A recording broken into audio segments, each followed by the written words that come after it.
Hello everybody, I'm Brian Esser from How to Automotive, and today I'm excited to do a tool review on the brand new half-inch drive M12 fuel stubby impact by Milwaukee Tools.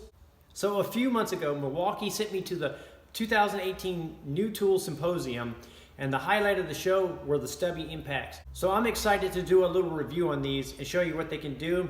What I'm going to do is I'm going to use it on some cars, take some suspension parts apart, do some brake jobs, whatever I can find and throw at it, and I'm just going to try to use these on every type of fastener I can possibly think of and see if this tool has any limitations. So I'm going to put it through its paces so you guys can determine if this is the right tool for you. I'm Brian S. from How to Automotive, and stay tuned.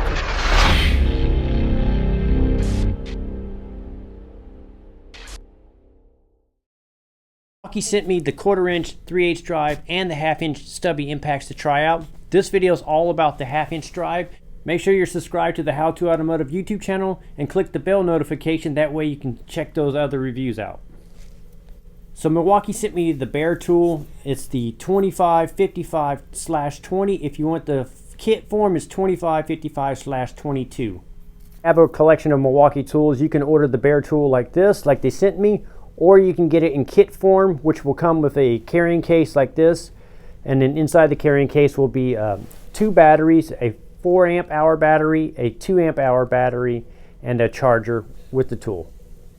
So the stubby impact features the brand new Power Stage brushless motor that puts out 250 foot-pounds of reverse and forward torque. When I was at the Milwaukee Tools Symposium, the engineers explained to us that they were able to redesign the motors with more windings in them for more power. We also got to see the laboratories where they put these motors under severe testing over long periods of time to test durability.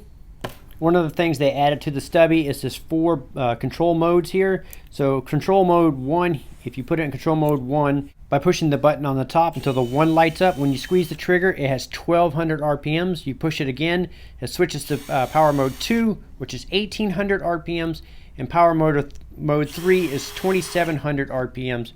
And then the 4th mode is auto stop mode, and I'll demonstrate that later on in the video. From the tip of the anvil to the very back here is 4.9 inches long. From the very bottom with the battery on it up to the top is 8 inches. It has a variable trigger that gives you a lot of control. Also, it has a switch here that you can switch the directions, and a super bright LED light for lighting up your way when you're working with this. It also has a belt clip at the end here. I'm going to remove it. That way I can get into tight spots with it. If you're in construction or something like that, that might be handy, but in automotive, that's probably in the way. So the stubby comes in about 2.9 pounds with no battery on it, a little over 3 pounds. It's a little bit more balanced with the 4-hour amp battery versus the 2 amp hour. That's a little top heavy with the 2 amp hour battery. To give you some comparisons of how small it is, I got the high torque on the far left, the mid torque in the middle here, and then the new stubby on the far right. And as you can see, there's quite a bit of difference in length, size, width. The new stubbies are pretty small and pretty compact. They also have an angled head on it to help you get the head of the tool in those tight spots versus the old style with the straight on head. Now I'm going to put it to work. I'm going to do a couple brake jobs here. I'm removing a wheel. I had no problems removing lug nuts. I'm sure there's going to be a few lug nuts out there it may run across where it may struggle, but for this application it took it off no problem.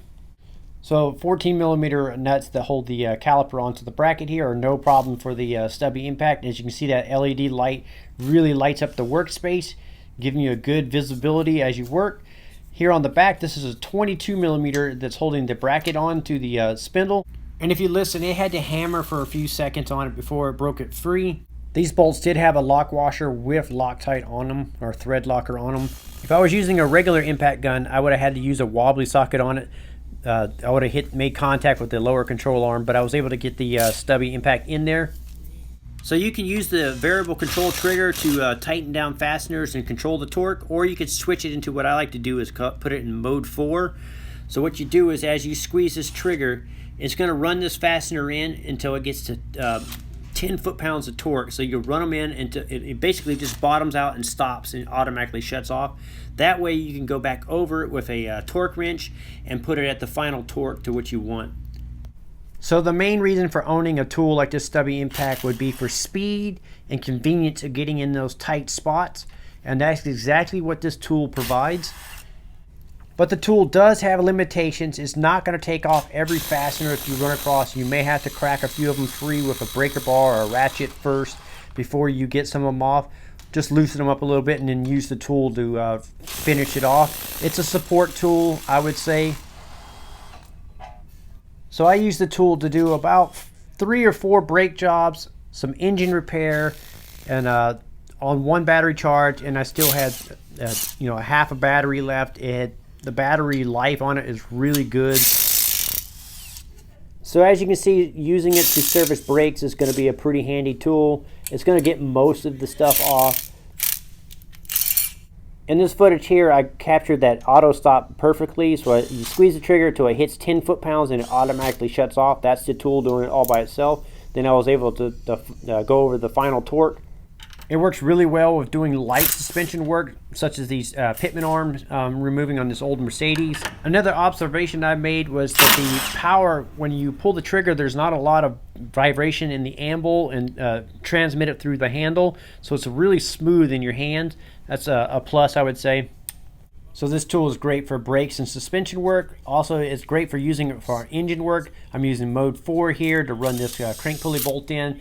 I don't want to slam it in. I just ran it in until it's snug. Now I can use a ratchet to rotate the engine around. Here's where it really shines, is getting in these really tight spots where I'm removing this engine mount bolt here. In the past, I would have had to use a ratchet to do that. This is much faster than a ratchet. Here are the top bolts here with an extension on it. They quite a bit of torque on them, and they were able to crack these bolts free. I'm Brian Esser from How To Automotive. I'd like to thank you guys for watching my videos. Encourage you to subscribe. Invite you to head over to the howtoautomotive.com website for more valuable videos like this. I will also be linking this tool up in the description of the video. That way, if you want to pick it up, you can find the link for that there. Thank you again for watching.